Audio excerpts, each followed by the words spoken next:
Medak parliamentary నియోజకవర్గంలో senior Congress party నాయకుడు PCC కార్యదర్శి మేడబోయిన శ్రీనివాస్ ముదిరాజ్తో కొద్దిసేపు మీడియా ప్రతినిధి కలిసినప్పుడు ఆయన మాట్లాడారు.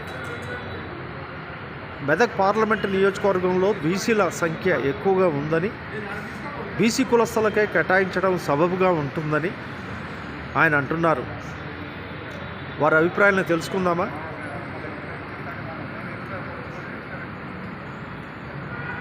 అవునండి, మెదక్ వచ్చేసరికి బీసీలకు ప్రాతినిధ్యం ఎక్కువగా ఉన్నది కాబట్టి బీసీ కులస్తులకు కేటాయించాలని చెప్పి మెదక్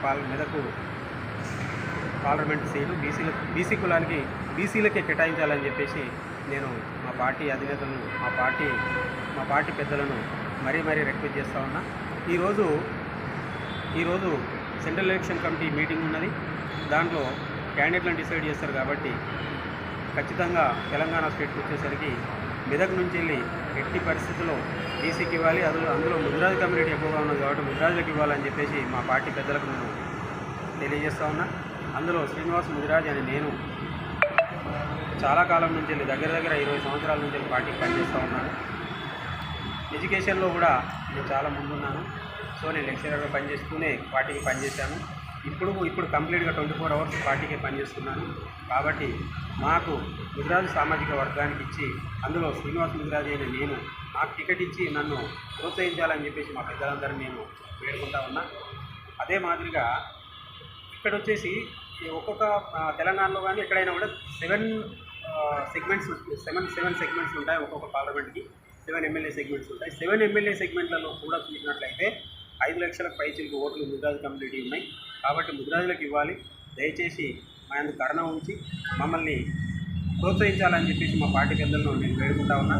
మాకు ఒక్క అవకాశం ఇచ్చినట్టయితే సిద్దిపేట జిల్లాతో పాటు పక్కన ఉన్నటువంటి సిరిసిల్లను కూడా కాంగ్రెస్ పార్టీ చేతిలో పెట్టే విధంగా ప్రయత్నం చేస్తాను. ఖచ్చితంగా పనిచేస్తానని చెప్పేసి నేను పార్టీ పెద్దలకు తెలియజేస్తా ఉన్నా.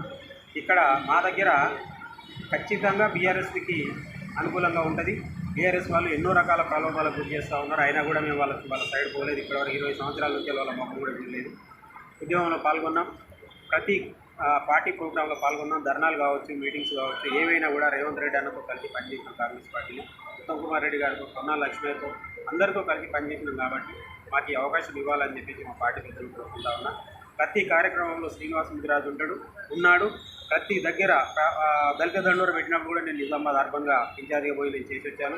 మూడుచింతలపల్లి ప్రోగ్రాం, ఇంద్రవెల్లి, మూడుచింతలపల్లి, తర్వాత రావిర్యాల, కొల్లాపూర్, భూపాలపల్లి, వరంగల్, గజ్వెల్ మీటింగ్లో కూడా మీ కీలక పాత్ర పోషించడం.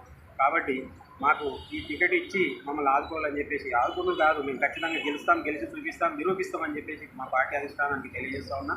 ఖచ్చితంగా ఈరోజు సిఈసి మీటింగ్ ఉంది కాబట్టి దాంట్లో శ్రీనివాస్ ముదిరాజు అయిన నన్ను ఎలక్ట్ చేసినట్లయితే నేను ఎంపీగా పోటీ చేస్తాను, ఖచ్చితంగా నిలబడతాను, నేను గెలుస్తాను అని చెప్పేసి మా పార్టీ పెద్దలకు తెలియజేస్తా ఉన్నా. నా గెలుపుతో పాటే కాకుండా సిద్దిపేట జిల్లా, ఉమ్మడి మెదక్ జిల్లాతో పాటు సిద్దిపేట జిల్లాను, బీఆర్ఎస్ చేతిలో ఉన్నటువంటి సిద్దిపేట జిల్లాను, తర్వాత వచ్చేసి పక్కనున్న సిరిసిల్లాని, ఈ రెండింటిని కాంగ్రెస్ పార్టీ చేతిలో పెట్టడానికి సర్వ విధాల ప్రయత్నం చేస్తాను. ఖచ్చితంగా పనిచేసి చూపిస్తానని చెప్పేసి మా పార్టీ పెద్దలకు మనం చేస్తా ఉన్నా.